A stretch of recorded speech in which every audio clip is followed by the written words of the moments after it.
అయినా 2025 సంవత్సరం తండ్రి స్తోత్రం. ఈ సంవత్సరం అంతా కూడా నీ కృప అంచెలంచెలుగా అలలు వలె మా మధ్యకు దిగి వచ్చినందుకు స్తోత్రం చెల్లిస్తున్నాం.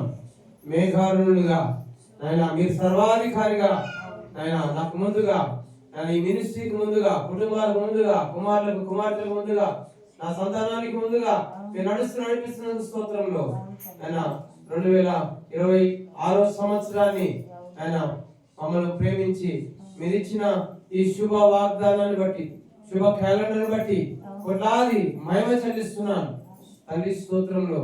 2024 సంవత్సరంలో శుభ వాగ్దానం ఇచ్చావు, 2025 సంవత్సరంలో శుభ క్యాలెండర్ ఇచ్చినావు తండ్రి స్తోత్రం. మినిస్ట్రీ ఉన్నంత వరకు నా తండ్రి స్తోత్రం నీ మహిమా మేఘం తండ్రి స్తోత్రం మినిస్ట్రీ మీద, ఈ శుభ క్యాలెండర్ మీద ఉండి ఎంతమంది తీసుకెళ్తున్నారో వారందరికీ దీవెన, ఆశీర్వాదం, మేలు కలిగి తండ్రి స్తోత్రం నిన్ను ఆరాధించుటకు నీ కృపించమని, నిర్మయం పొందమని నజరేయుడు పరిశుద్ధుడు యేసయ్య నామములో ప్రార్థిస్తున్నాను తండ్రి.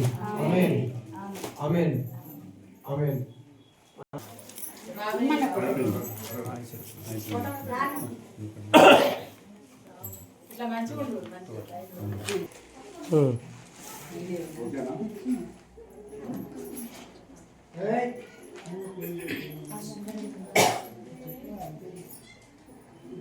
ఓకే. సింహాసనాసనుడు పరిశుద్ధుడు సర్వాధికారి స్తోత్రం. మమ్మల్ని ప్రేమించి మీరు ఇచ్చిన మంచి భోజన పదార్థాలు బట్టి కోట్లాది మహిమ చెల్లిస్తూ ఉన్నాం. ఎంతమంది భోజనం చేస్తున్నామో ప్రభా, బలమును, శక్తిని, ఆరోగ్యాన్ని కుమరించండి స్తోత్రం.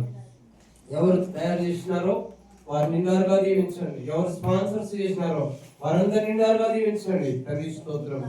ఇట్లు మినిస్ట్రీ అంతా దీవించబడును గాక, కుటుంబాలు దీవించబడును గాక, స్పాన్సర్స్ దీవించబడును గాక, మెసేజెస్ దీవించబడును గాక, పాస్టర్స్ కుటుంబాలు దీవించబడును గాక, వారి పరిచర్యలు దీవించబడును గాక. బలమైన పరిచర్యాన్ని కొరకు దాచిపెట్టబడదు కుమారుడా, దీవించమని, ఆశీర్వదించమని సమస్త ఘనతమైన యేసుకే తెలుస్తున్నా నజరేయుడి పరిశుద్ధుడు యేసు నామములో ప్రార్థిస్తున్నాం తండ్రి. ఆమేన్, ఆమేన్.